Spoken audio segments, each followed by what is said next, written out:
Hey there, and welcome to Carry On with Carrie Fitz. I'm Carrie Fitz, owner and broker at Carrie Fitz Real Estate in Tuscaloosa, Alabama, Pensacola, Florida, and our newest office in Fairhope, Alabama. Be sure to check back every Tuesday for new episodes. So guess what, folks? Today we have a superstar, Cynthia Almond. She is a proud alum of the University of Alabama School of Law. She's rocking that Crimson Tide spirit. Not only that, she is a state legislator and former city council member. She's also got some serious skills on the tennis court. She has been born and raised in Tuscaloosa, and so talk about a triple threat. I am so happy to have Cynthia here. I've known Cynthia for a long time, and I'm very excited to have her on this podcast. So we're just going to ask some questions. She's got a lot of great information to talk about. She owns a title company called Capital Park Title in downtown Tuscaloosa. We close a lot of business there. She and her team always do such a great job. So we're going to talk a little bit about her legislator life. We're going to talk a little bit about her title life and a little bit about just her general Tuscaloosa knowledge. So let's go ahead and get started. In terms of your career journey, what inspired you to pursue a career in law? So that's a great question. Growing up, probably until the age of around 13, like most young girls, I wanted to be a veterinarian. I loved animals, and that's what I thought I would do. And then somewhere along around that age, I decided to become a lawyer when I grew up. My father was a lawyer. Okay. He died many years ago now, but so I know that he was my inspiration for doing that. He never asked me to do that. I never told him I would do that, but we talked about it, and of course I saw what he did. My mom was a stay-at-home mom, so he was my role model in terms of the working force, and so I'm sure that's why I ended up going that route. Well, that's great. I know that you now are a role model for so many people, and Alabama has a great law school. My nephew is actually graduating in May from Alabama's law school. But what made you decide to move from a degree in law to specialize in title work?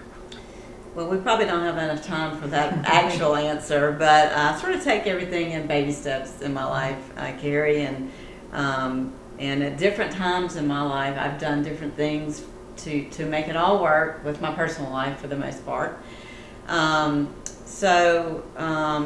Sort of long story short, I did do quite a bit of litigation when I first got out. I was in the courtroom a lot, and thought that's what I wanted to do and to be. And then as I started to think about having a family, I actually took a job at the law school and worked there for about 12 years. I thought it'd be a great place to work and raise a family. It was still full-time work, but it was not weekends and too many nights, and it was good pay and great benefits. And it was a great place to work when my children were younger.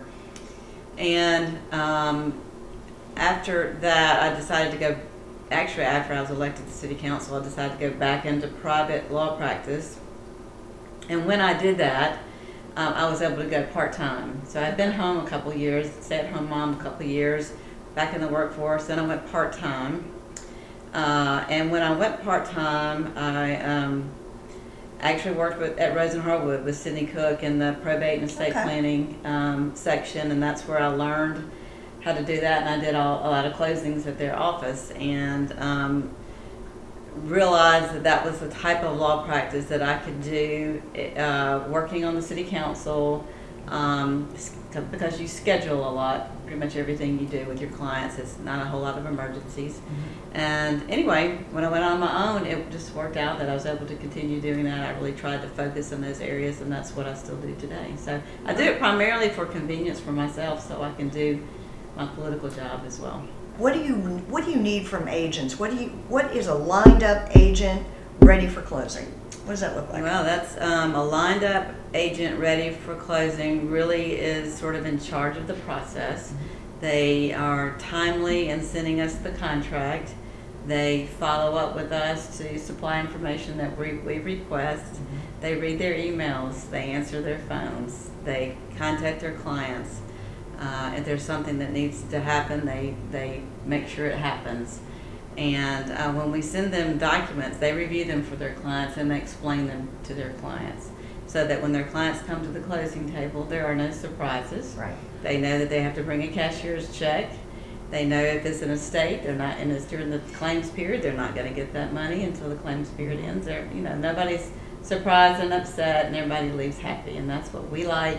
That's what the clients like, and that's what the agents like at the end of the day. Right. So That's right. So what would make a bad closing? I know the opposite of those things, but is there anything in particular that you see often enough that you just wish right now, say it, and we can hopefully get that fixed? I would say the biggest issue we see, and there aren't many people who fit in this category, but we have some people we work with who simply don't communicate. They don't read emails, they don't respond, and they don't communicate with their clients. And when that happens, it causes problems. Yep. It's really pretty simple, but Who's responsible for finding out there's an HOA? If I have a buyer and I send everything to you for closing, and it says on the fact sheet, it doesn't have any information about an HOA, I have no idea there's an HOA. Do you find that out? Or how do we know, so we're not sitting at closing at the last minute and all of a sudden there's a... well, I would say it's responsibility probably of both of us. If I were the agent, I would ask my client about it.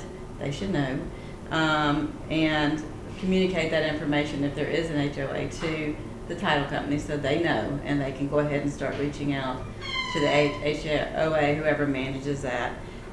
We also do that work on our end, so there should be documentation filed to record that comes up in a title search, and we see that, and then we reach out to the appropriate people at that time as well. But I would say, as an agent, I'd go ahead and get on top of that and ask my client, give that information out.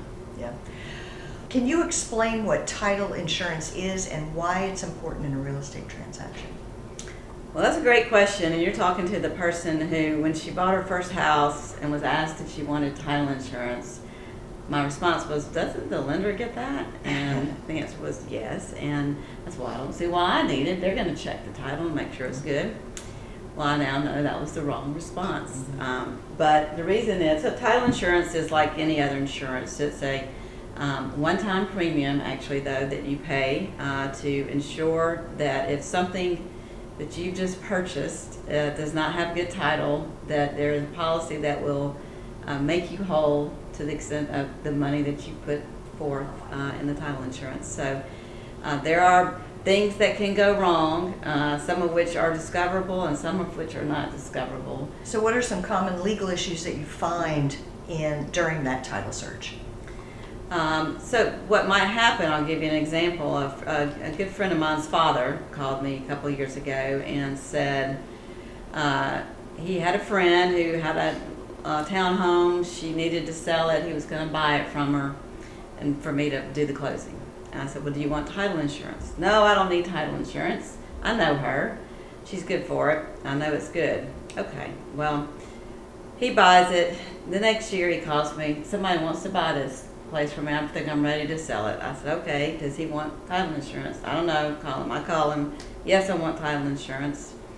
So we run the title, and the title's fine in terms of the deeds. Well, what he didn't know was the lady he bought the townhome from had judgments against her. Not an uncommon thing, more common than you might think. Often it's credit card debt that people just have not paid back. And it could also be student loans, it could be hospital debt, it could be anything. It could be a general contractor who puts lien on your house. Exactly. Yeah. Yeah, so that's the kind of thing that, so when he sold it, he had to pay off the lien in order to get good title. So that's an example of how title insurance, if we had run the title insurance and missed that judgment and issued title insurance, we would have caught the judgment and we would have fixed it on the spot to begin with. But if we had missed it, title insurance would have kicked in and paid that debt for him. Yeah. So, Lesson learned. lesson learned. Yes, that's an example. Yeah, what does a typical day in your life look like, both work and outside of work? I know I see you at the gym in the morning, so I know that's part of it. Right, that is part of it. That's a big part of it for me. And yes, you can't tell by looking at me, but I'm actually pretty consistent in my workouts, and I try to go to the gym 2 to 3 days a week and lift weights and do a little bit of cardio. And then the other days, I have a friend who I've been running with since our boys were 2 years old, and they're now 26. So for 24 years, we've been meeting and running, and we're down to 1 day a week together, but we still do that. I play tennis, as you know, and just walk, bike, whatever I can do. So that's how I start my day on a good day. Yeah. That not every day does it work out that way, but so I'll start my day. Then I allow myself to go in a little bit late to the office so I can get my workout in. So I arrive about 9, and then I usually am at the law office when I'm not in session, Monday through Friday, and I pack my food so I can eat healthy. Very boring person, and Disciplined. And I'm consistent, and I am disciplined in that.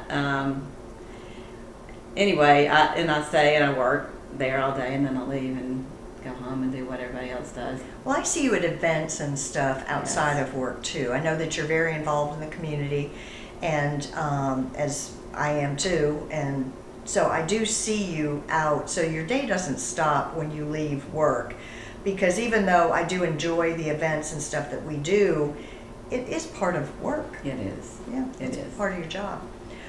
So how do you balance the demands of work and a personal life? Because teach me. Well, you have to give yourself a lot of grace. Not every day is a perfect day, first of all. There's days I don't get up and go to the gym, and a lot of that has to do with not sleeping so well, a lot of the times. But I don't know, I don't think we can be perfectionists. And I don't go to all events. I try to go to the ones, I feel I should go to. There's some I'd like to go to, but I don't go to because I feel it's more important for me to go home and rest, honestly. So I do try to keep a balance. That's part of the reason for the regimen, is that if you can eat well and exercise and go to bed on time or a consistent way, I think it helps, frankly, with everything. Yeah, Mhm. I agree. Yeah, we don't strive for perfection. We strive for excellence. That's the best you can do. Yes. And I'm fine with that. So what's one piece of advice that you can give to buyers or agents? I know you said communication is key, but let's bring buyers into this too. What can they do to help make sure that this is a smooth transaction, just the buyer's side? Well, first of all, hire somebody you trust. Trust your agent. Do your homework when hiring an agent and get a good one, and then trust your agent. It's not something most people do every day, and so people are distrustful often of the process, and they're scared they're going to make a mistake, and it's a lot of money on the table, so they get nervous, and then sometimes they get to be difficult to deal with because of the fear. And so I would say, if you can get a good agent, get a good agent, trust your agent, and follow your agent's lead. That's probably the best thing you can do, because agents do it every day, and they know us, and we know them, and we will lead you through it. But also don't bury your head in the sand. I mean, pay attention and ask questions. But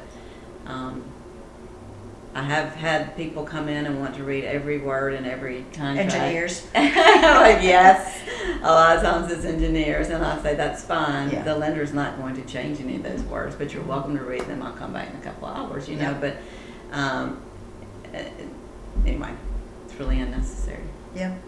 And what's one thing that you wish that real estate agents understood about the title process? Mm-hmm. Is there something that, I know the communication and stuff, but is there something about it that you wish that they would teach in real estate school, or that we would learn on our own somewhere, or just get it from doing it enough that would just make things go more smoothly? The agents that begin the process by going online and looking to see if their client who's selling the property actually owns the property is a great first step. So just that's an agent who knows what they're doing, and just checking the deed to see if there's any obvious issues that they need to address right off the bat. I deal a lot with estate planning and probate work in my law practice, and if there is an estate involved, I think it's important for agents to have at least a pretty good working knowledge of what the issues are in estates and what questions to ask, and to really kind of deal with that up front as well, because there often are extra steps we have to take in order to get court approval if we need it to sell the property, and that can take some time. So being smart about who you're dealing with and understanding some of the basics of the legalities on the title company side are very important for agents to know and understand, or at least know what to ask. And how do you stay updated and continue learning? I know how we do it in real estate, and I would imagine there are classes or something. What is it that you do as the owner of a title company that keeps you updated in your field? Yeah, the same thing pretty much. Yeah. I'm licensed obviously as an attorney and also as a title agent. When I opened the title company, I went ahead and sat for that exam and studied for that exam. It had been a while since I took an exam when I took that exam. Never had taken one online only either, so that tells my age. But anyway, it all worked out. But I have to have continuing education credits I have to take for both licenses. And I'm constantly reading. You have to kind of constantly read. I agree.